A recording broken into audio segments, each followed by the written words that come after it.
Advisory. This episode contains one story that engages with morphine addiction and thoughts of suicide. Listener discretion is advised. History That Doesn't Suck is a bi-weekly podcast delivering a legit, seriously researched, hard-hitting survey of American history through entertaining stories. If you'd like to support HTDS or enjoy bonus content, please consider giving at patreon.com/history that doesn't suck. To keep up with HTDS news, follow us on Facebook, Twitter, or Instagram.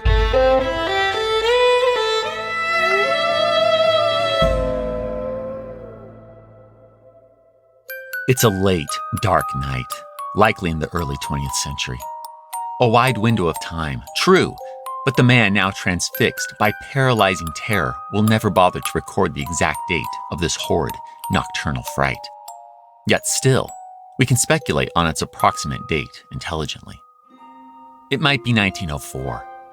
14 years old at the time, this is a year when the sufferer, whose tale we are on the cusp of broaching, is filled with loneliness, sorrow, and pain.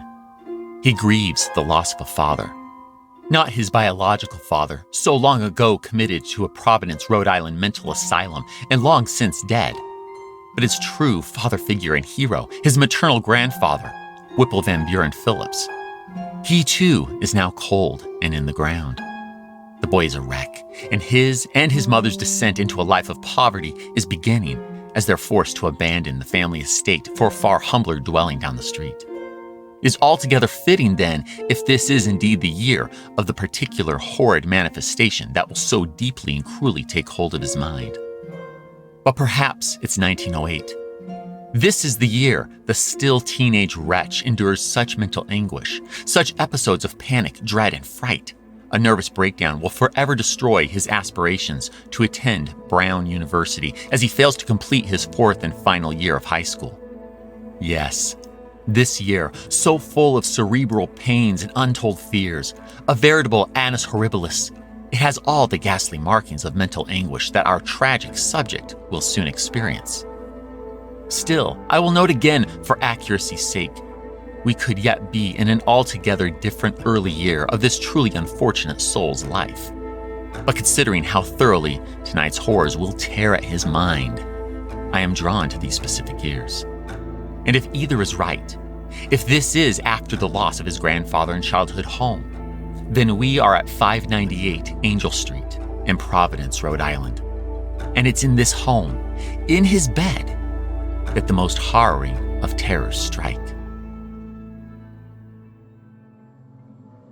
The victim is now laying on his mattress, unable to move, barely able to breathe. His large, dark eyes may be shut or closed, but either way, he sees all, and the sight horrifies him. His bed, his room, both are gone.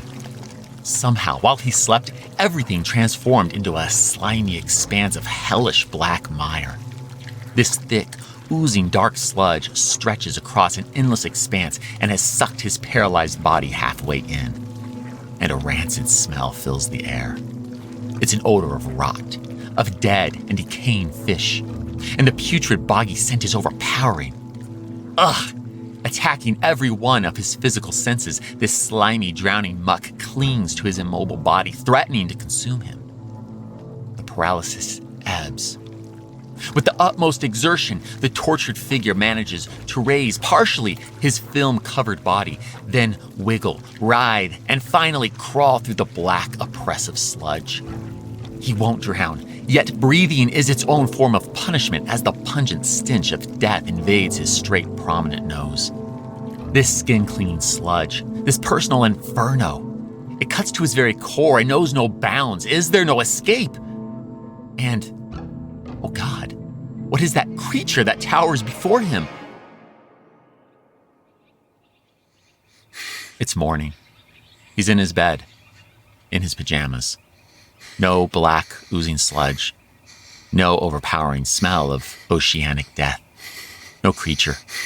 Just the icy cold of his own nervous perspiration. Was it all a dream? Yes, a dream. Well, a nightmare. But it was so real. He felt it. He can still feel it. That cold, filmy, black, endless sludge, clinging, holding, and suffocating his entire body. Yet, this young New Englander will make use of his pain. Mixing his dark, unwanted visions with his equally vivid imagination, he'll eventually leave behind a corpus of fiction. It will remain largely unappreciated during his brief and painful existence, but the day will come when his nightmarish stories will be hailed by some as literary masterpieces and form an important contribution to American literature. These are the gothic, horrific, science fiction and weird tales of our sleeping sufferer, Howard Phillips Lovecraft.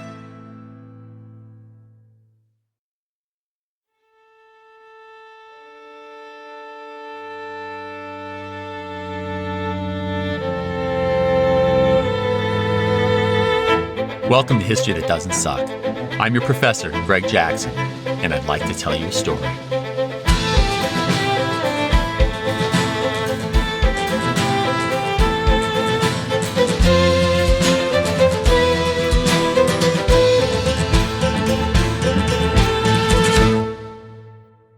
I paint what I dream. That's how Howard Phillips Lovecraft, better known as H.P. Lovecraft, described his writing process. He tells us this in an essay that counters critiques of his short story, Dagon. And in this essay, appropriately entitled In Defense of Dagon, Howard explains that the protagonist's suffering, which includes wiggling his way through suffocating sludge, was inspired by a dream. Yes, the nightmare we just experienced with him. To quote our macabre author, I dreamed that whole hideous crawl and can yet feel the ooze sucking me down. Sadly, H.P. suffered from a terrifying condition that strikes its victim somewhere between consciousness and sleep, rendering the individual unable to move during a dream, or rather, a nightmarish/hallucinatory state. This is called sleep paralysis.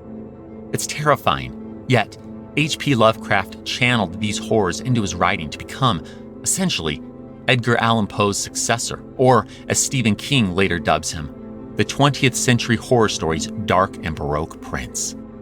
Thus, we turn to H.P. for this year's Halloween special. But I realize he's a little less known than last year's featured author, Mr. E.A. Poe. So, very briefly, let me fill you in on this ghastly author, his life and his influence, before we enter his dark realm of fictional tales. As I touched on in today's opening, H.P.'s pain extended far beyond his distressed sleep. His life was pain, mentally, emotionally, and physically. Following the tragic loss of his grandfather and childhood home in 1904, he and his economically downgraded mother moved into a more humble dwelling down the street. She had no shortage of harsh words for her hideous son, as she called the boy.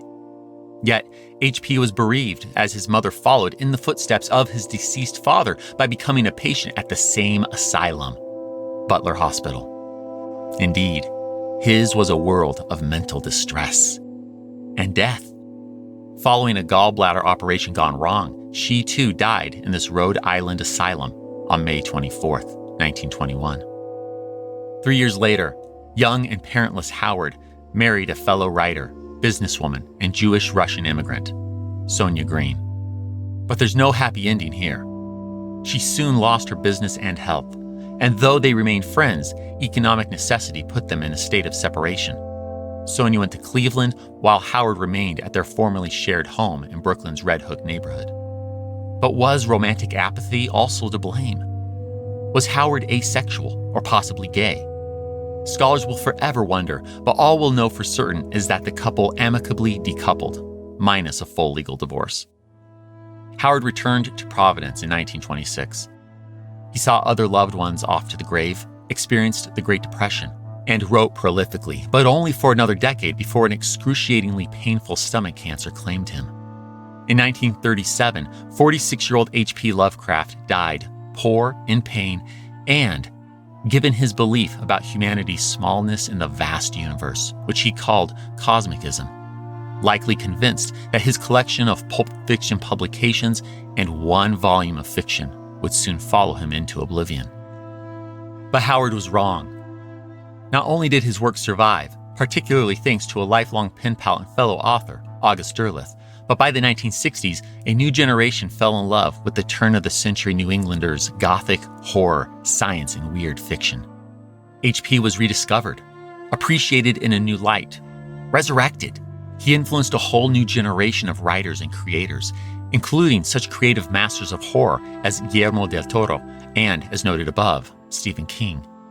His works have been translated into 25 languages and sold by the millions. In brief, if the name Lovecraft sounds unfamiliar, let me reassure you. You've been exposed to his works and his monsters in one form or another. The Twilight Zone, The Simpsons, and I would argue Stranger Things are all among a very long list of creative works that have directly referenced or indirectly drawn inspiration from this dark Baroque prince. On a heavier note, H.P. Lovecraft not only saw monsters in his dreams, he allowed himself to see false monsters in his fellow human beings. Howard completely bought into the nativism and social Darwinism that swept through the early 20th century United States. He strongly supported segregation. He feared the Southern and Eastern Europeans arriving at Ellis Island, a fear that comes out in full force in some of his tales, like The Horror at Red Hook.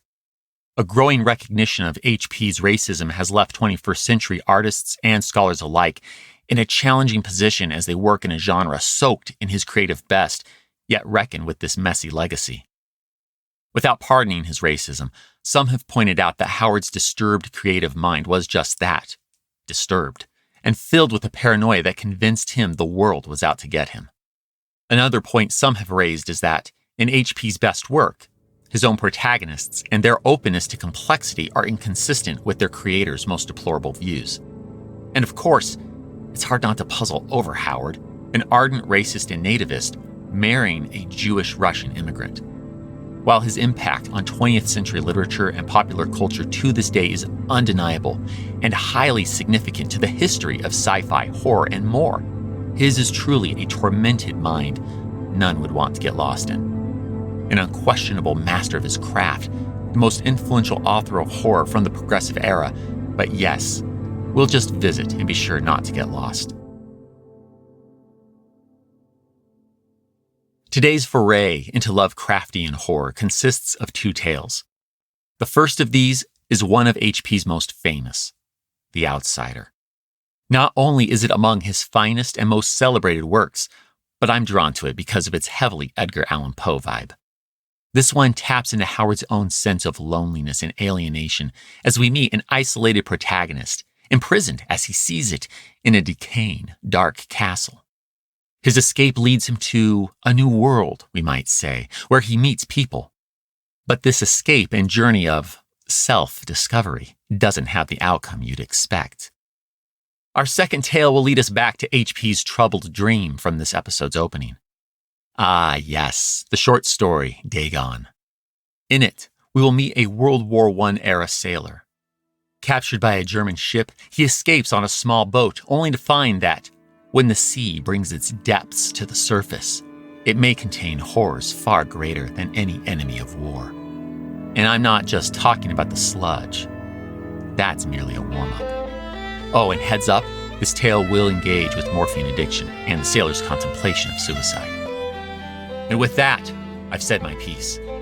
You now know who today's ghoulish author is and his significance to our current HTDS era and far beyond.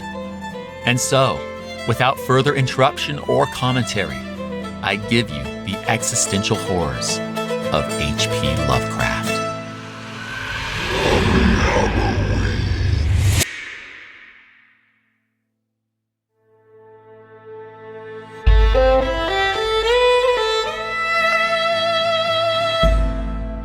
The Outsider by H.P. Lovecraft. Unhappy is he to whom the memories of childhood bring only fear and sadness. Wretched is he who looks back upon lone hours in vast and dismal chambers with brown hangings and maddening rows of antique books, or upon odd watches in twilight groves of grotesque, gigantic, and vine-encumbered trees that silently wave twisted branches far aloft. Such a lot the gods gave to me, the dazed, the disappointed, the barren, the broken. And yet, I am strangely content and cling desperately to those sear memories when my mind momentarily threatens to reach beyond to the other. I know not where I was born, save that the castle was infinitely old and infinitely horrible, full of dark passages and having high ceilings where the eye could find only cobwebs and shadows. The stones in the crumbling corridors seemed always hideously damp, and there was an accursed smell everywhere, as of the piled-up corpses of dead generations. It was never light, so that I used sometimes to light candles and gaze steadily at them for relief. Nor was there any sun outdoors, since the terrible trees grew high above the topmost accessible tower. There was one black tower which reached above the trees into the unknown outer sky, but that was partly ruined and could not be ascended save by a well-nigh impossible climb up the sheer wall stone by stone. I must have lived years in this place, but I cannot measure the time. Beings must have cared for my needs, yet I cannot recall any person except myself, or anything alive but the noiseless rats and bats and spiders. I think that whoever nursed me must have been shockingly aged, since my first conception of a living person was that of something mockingly like myself, yet distorted, shriveled, and decaying like the castle. To me, there was nothing grotesque in the bones and skeletons that strode some of the stone crypts deep down among the foundations. I fantastically associated these things with everyday events and thought them more natural than the colored pictures of living beings which I found in many of the moldy books. From such books I learned all that I know. No teacher urged or guided me, and I do not recall hearing any human voice in all those years, not even my own. For although I had read of speech, I had never thought to try to speak aloud. My aspect was a matter equally unthought of, for there were no mirrors in the castle, and I merely regarded myself by instinct as akin to the youthful figures I saw drawn and painted in the books. I felt conscious of youth because I remembered so little.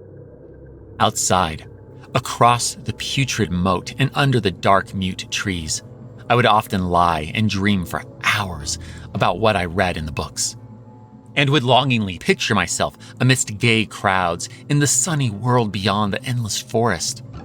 Once I tried to escape from the forest, but as I went farther from the castle, the shade grew denser and the air more filled with brooding fear, so that I ran frantically back lest I lose my way in a labyrinth of nighted silence.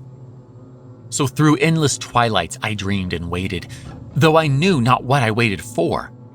Then, in the shadowy solitude, my longing for light grew so frantic that I could rest no more, and I lifted entreating hands to the single black ruined tower that reached above the forest into the unknown outer sky. And at last, I resolved to scale that tower, fall though I might, since it were better to glimpse the sky and perish than to live without ever beholding day. In the dank twilight, I climbed the worn and aged stone stairs till I reached the level where they ceased, and thereafter clung perilously to small footholds leading upward.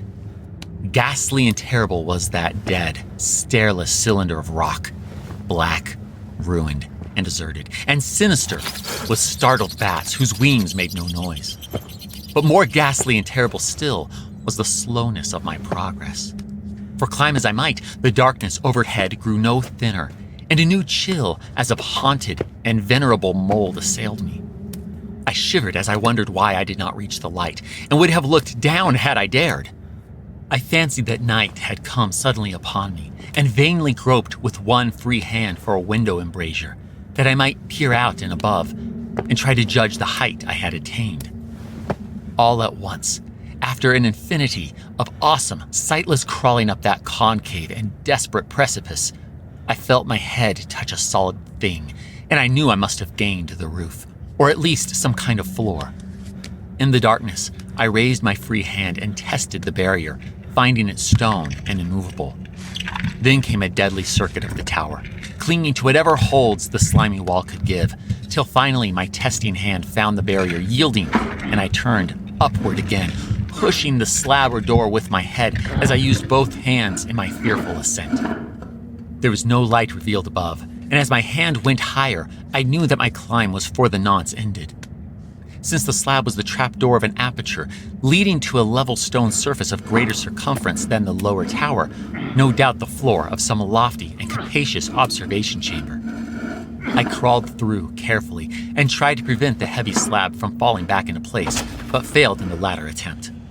As I lay exhausted on the stone floor, I heard the eerie echoes of its fall, but hoped when necessary to pry it open again. Believing I was now at a prodigious height, far above the accursed branches of the wood, I dragged myself up from the floor and fumbled about for windows, that I might look for the first time upon the sky and the moon and stars of which I had read.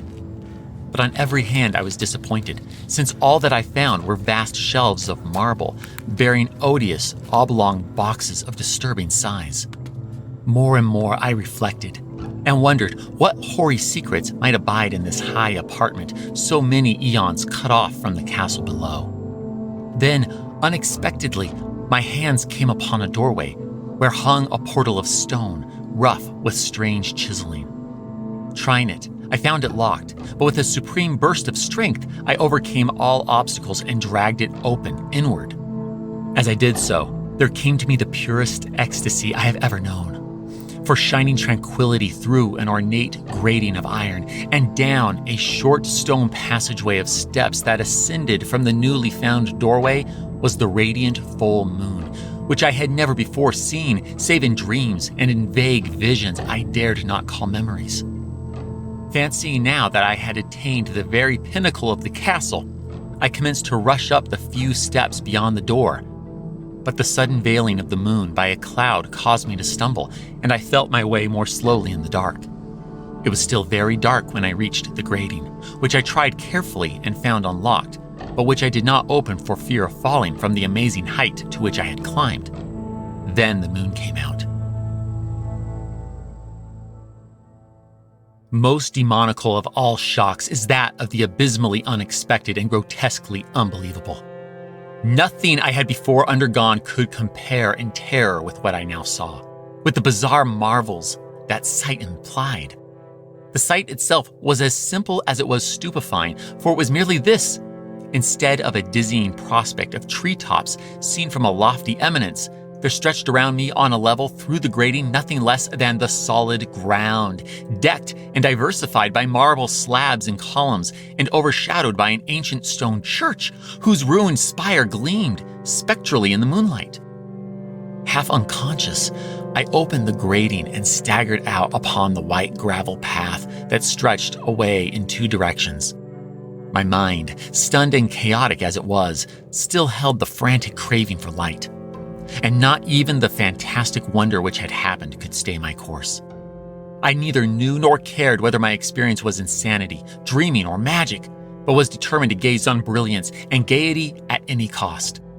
I knew not who I was, or what my surroundings might be. Though as I continued to stumble along, I became conscious of a kind of fearsome, latent memory that made my progress not wholly fortuitous. I passed under an arch, out of that region of slabs and columns, and wandered through the open country, sometimes following the visible road, but sometimes leaving it, curiously, to tread across meadows, where only occasional ruins bespoke the ancient presence of a forgotten road. Once I swam across a swift river where crumbling, mossy masonry told of a bridge long vanished. Over 2 hours must have passed before I reached what seemed to be my goal, a venerable, ivied castle in a thickly wooded park. Maddeningly familiar, yet full of perplexing strangeness to me. I saw that the moat was filled in, and that some of the well-known towers were demolished, whilst new wings existed to confuse the beholder. But what I observed with chief interest and delight were the open windows, gorgeously ablaze with light and sending forth sound of the gayest revelry. Advancing to one of these, I looked in and saw an oddly dressed company indeed, making merry and speaking brightly to one another. I had never, seemingly, heard human speech before, and could guess only vaguely what was said.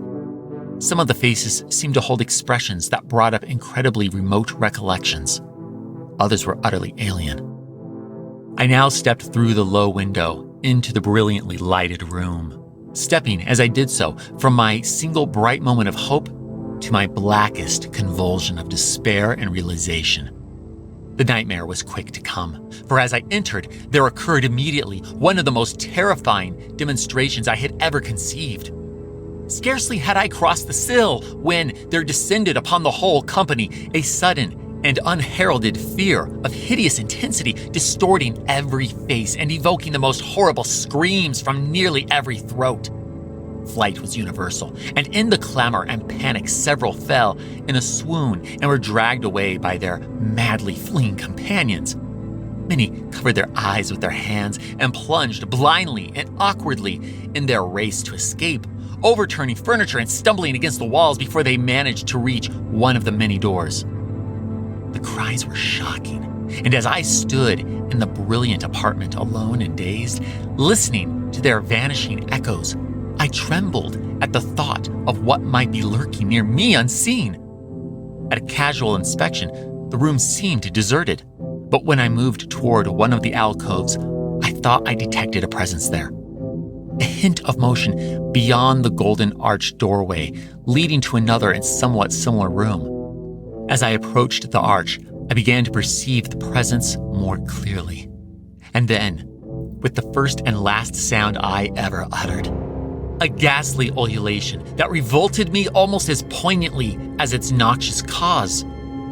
I beheld in full, frightful vividness the inconceivable, indescribable, and unmentionable monstrosity which had by its simple appearance changed a merry company to a herd of delirious fugitives. I cannot even hint what it was like, for it was a compound of all that is unclean, uncanny, unwelcome, abnormal, and detestable. It was the ghoulish shade of decay, antiquity, and desolation, the putrid, dripping eidolon of unwholesome revelation, the awful bearing of that which the merciful earth should always hide. God knows it was not of this world, or no longer of this world, yet to my horror I saw in its eaten away and bone-revealing outlines a leering, abhorrent travesty on the human shape, and in its moldy, disintegrating apparel, an unspeakable quality that chilled me even more. I was almost paralyzed, but not too much so to make a feeble effort toward flight. A backward stumble, which failed to break the spell in which the nameless, voiceless monster held me. My eyes, bewitched by the glassy orbs which stared loathsomely into them, refused to close, though they were mercifully blurred and showed the terrible object but indistinctly after the first shock. I tried to raise my hand to shut out the sight, yet so stunned were my nerves that my arm could not fully obey my will.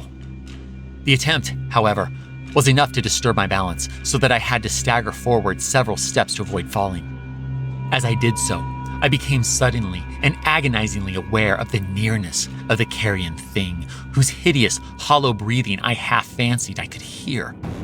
Nearly mad, I found myself yet able to throw out a hand to ward off the fetid apparition which pressed so close when in one cataclysmic second of cosmic, nightmarish, and hellish accident, my fingers touched the rotting, outstretched paw of the monster beneath the golden arch. I did not shriek, but all the fiendish ghouls that ride the night wind shrieked for me as in that same second there crashed down upon my mind a single and fleeting avalanche of soul-annihilating memory. I knew in that second all that had been. I remembered beyond the frightful castle and the trees, and recognized the altered edifice in which I now stood. I recognized, most terrible of all, the unholy abomination that stood leering before me as I withdrew my sullied fingers from its own. But in the cosmos, there is balm as well as bitterness, and that balm is nepenthe. In the supreme horror of that second, I forgot what had horrified me, and the burst of black memory vanished in a chaos of echoing images. In a dream, I fled from that haunted and accursed pile and ran swiftly and silently in the moonlight. When I returned to the churchyard place of marble and went down the steps, I found the stone trap door immovable. But I was not sorry, for I had hated the antique castle in the trees. Now I ride with the mocking and friendly ghouls on the night wind, and play by day amongst the catacombs of Nefer and Ka in the sealed and unknown valley of Hadath by the Nile. I know that light is not for me, save that of the moon over the rock tombs of Neb, nor any gaiety save the unnamed feasts of Nitocris beneath the Great Pyramid. Yet in my new wildness and freedom, I almost welcome the bitterness of alienage. For although Nepenthe has calmed me, I know always that I am an outsider, a stranger in this century and among those who are still men. This I have known ever since I stretched out my fingers to the abomination within that great gilded frame, stretched out my fingers and touched a cold and unyielding surface of polished glass.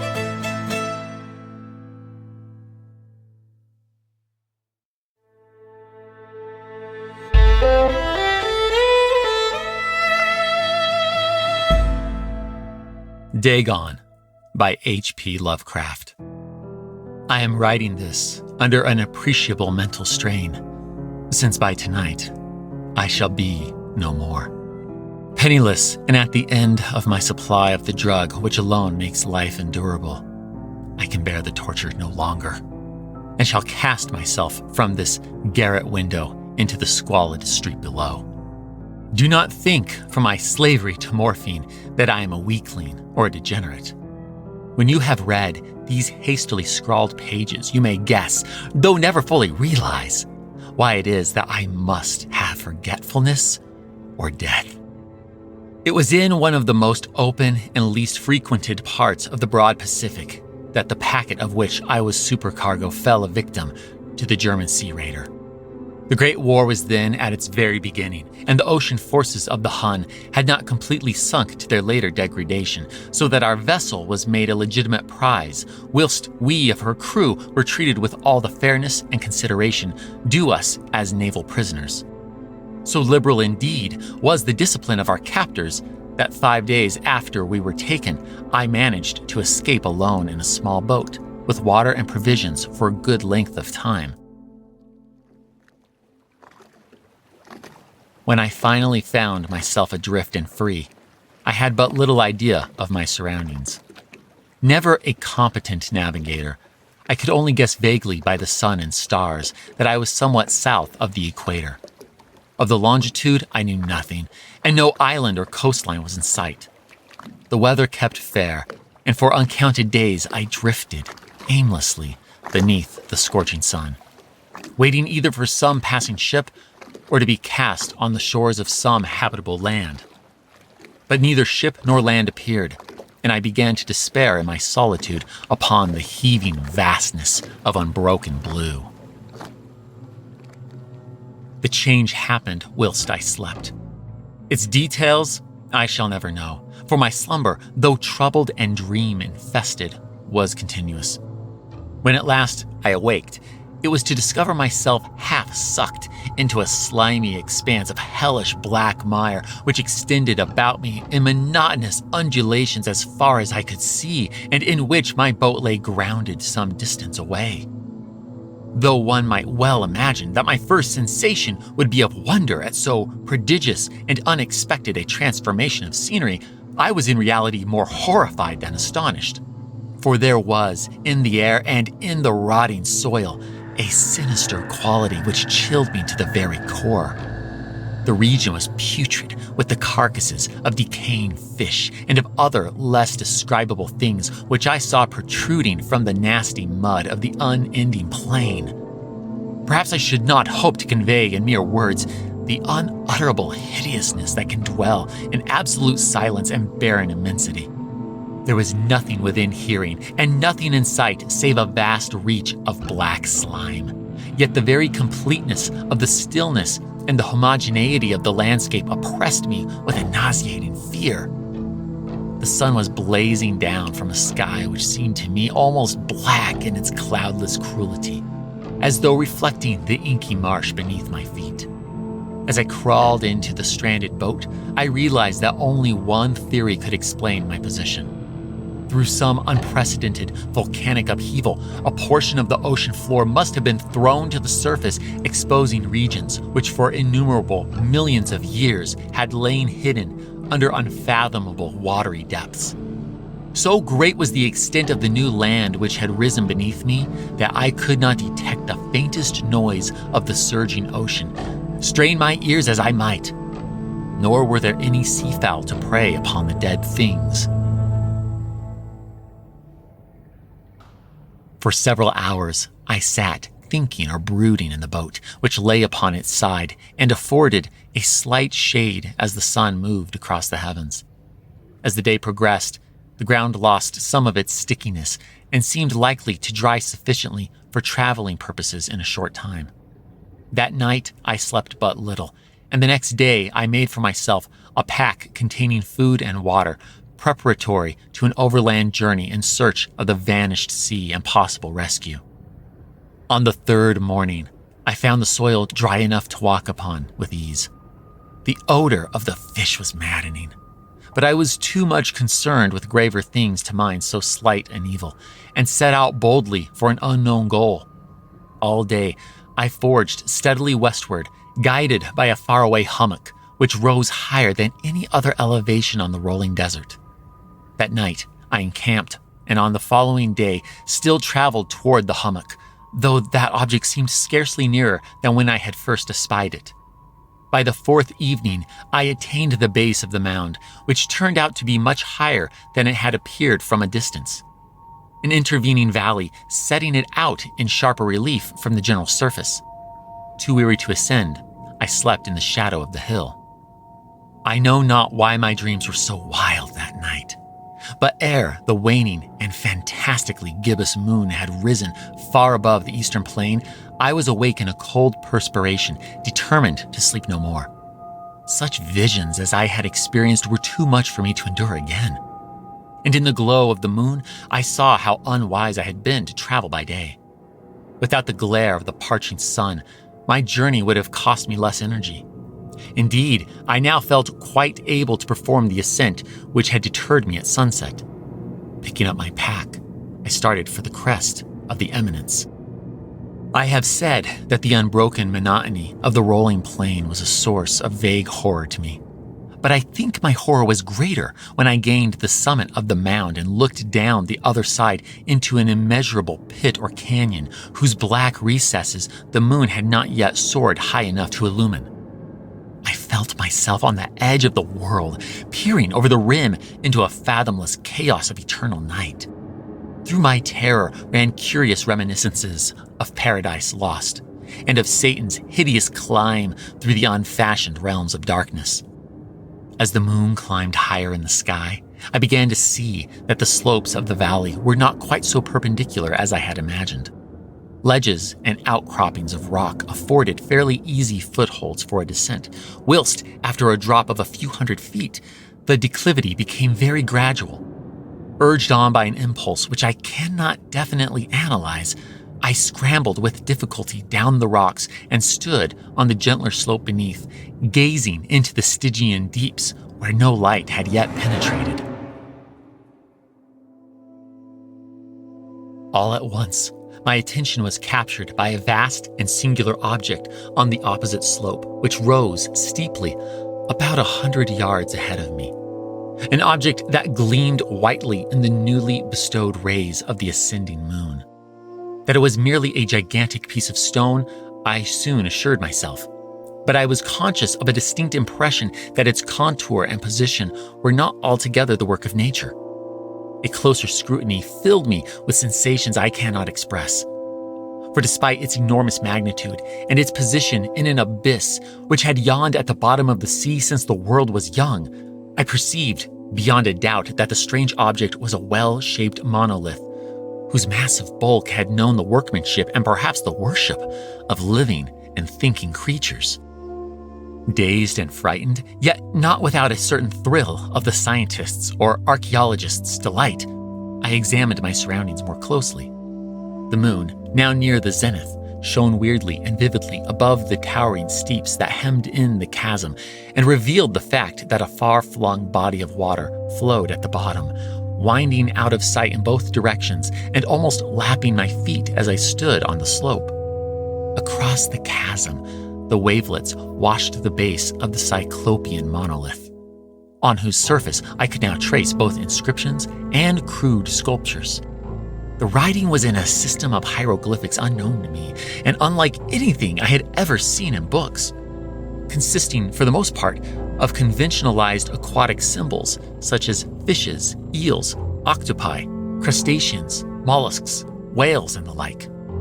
Several characters obviously represented marine things which are unknown to the modern world, but whose decomposing forms I had observed on the ocean-risen plain. It was the pictorial carving, however, that did most to hold me spellbound.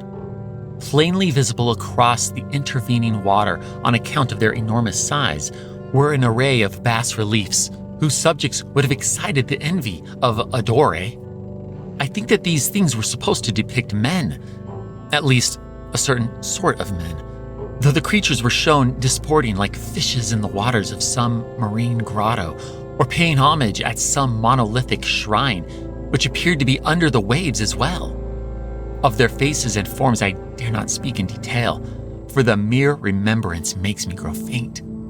Grotesque beyond the imagination of a Poe or a Bulwer, they were damnably human in general outline, despite webbed hands and feet, shockingly wide and flappy lips, glassy, bulging eyes, and other features less pleasant to recall. Curiously enough, they seemed to have been chiseled badly out of proportion with their scenic background. For one of the creatures was shown in the act of killing a whale, represented as but little larger than himself. I remarked, as I say, their grotesqueness and strange size, but in a moment decided that they were merely the imaginary gods of some primitive fishing or seafaring tribe. Some tribe whose last descendant had perished eras before the first ancestor of the Piltdown or Neanderthal man was born. Awestruck at this unexpected glimpse into a past beyond the conception of the most daring anthropologist, I stood musing whilst the moon cast queer reflections on the silent channel before me. Then suddenly, I saw it. With only a slight churning to mark its rise to the surface, the thing slid into view above the dark waters. Vast, Polyphemus-like, and loathsome, it darted like a stupendous monster of nightmares to the monolith, about which it flung its gigantic scaly arms, the while it bowed its hideous head and gave vent to certain measured sounds. I think I went mad then. Of my frantic ascent of the slope and cliff, and of my delirious journey back to the stranded boat, I remember little. I believe I sang a great deal and laughed oddly when I was unable to sing. I have indistinct recollections of a great storm some time after I reached the boat. At any rate, I know that I heard peals of thunder and other tones which nature utters only in her wildest moods. When I came out of the shadows, I was in a San Francisco hospital, brought thither by the captain of the American ship which had picked up my boat in mid-ocean. In my delirium, I had said much, but found that my words had been given scant attention. Of any land upheaval in the Pacific, my rescuers knew nothing. Nor did I deem it necessary to insist upon a thing which I knew they could not believe. Once, I sought out a celebrated ethnologist and amused him with peculiar questions regarding the ancient Philistine legend of Dagon, the fish god, but soon perceiving that he was hopelessly conventional, I did not press my inquiries. It is at night, especially when the moon is gibbous and waning, that I see the thing. I tried morphine, but the drug has given only transient surcease and has drawn me into its clutches as a hopeless slave. So now I am to end it all, having written a full account for the information or the contemptuous amusement of my fellow men. Often, I ask myself if it could not all have been a pure phantasm, a mere freak of fever as I lay sun-stricken and raving in the open boat after my escape from the German man of war. This I ask myself, but ever does there come before me a hideous, vivid vision in reply. I cannot think of the deep sea without shuddering at the nameless things that may, at this very moment, be crawling and floundering on its slimy bed, worshipping their ancient stone idols and carving their own detestable likenesses on submarine obelisks of water-soaked granite. I dream of a day when they may rise above the billows to drag down in their reeking talons the remnants of puny, war-exhausted mankind. Of a day when the land shall sink and the dark ocean floor shall ascend amidst universal pandemonium. The end is near. I hear a noise at the door as if some immense slippery body lumbering against it. It shall not find me. God, that hand! The window! The window! History That Doesn't Suck is created and hosted by me, Greg Jackson. Episode researched and written by Greg Jackson and special guest author H.P. Lovecraft. Production by Airship. Sound design by Molly Bach. Theme music composed by Greg Jackson. Arrangement and additional composition by Lindsey Graham of Airship. For bibliography of all primary and secondary sources consulted in writing this episode, visit htdspodcast.com. HTDS is supported by fans at patreon.com/history that doesn't suck. My gratitude to you kind souls providing funding to help us keep going. Thank you. And a special guest to our patrons whose monthly gift puts them at producer status. Amanda Bragg, Art Lang, Ben Kelly, Beth M. Christiansen, Bill Thompson, Bob Drazovich, Brad Herman, Shannon Stewart, Charles and Shirley Clendenin, Chris Mendoza, Christopher Cottle, Christopher Pullman, David Aubrey, David DeFazio, Durante Spencer, Dex Jones, Donald Moore, Henry Brunges, James Black, Janie McCreary, Jeffrey Moots, Jennifer Magnolia, Joe Dobis, John Frugal Dougal, John Keller, John Relevich, John Schaefer, Karen Bartholomew, Kristen Kenny, Kyle Decker, Lawrence Neubauer, Liz McNeil, Mark Ellis, Matthew Mitchell, Melanie Jan, Michael Umbright, Nick Navoda, Paul Goringer, Paul Borowski, Rich Miller, Rick Brown, Roberto Asenzi, Sarah Trewick, Sean Peppard, Sean Baines, Sue Lane, Creepy Girl, Thomas Bugg, Thomas Stewart, Todd Kine, and Victoria Bennett. Join me in 2 weeks where I'd like to tell you a story.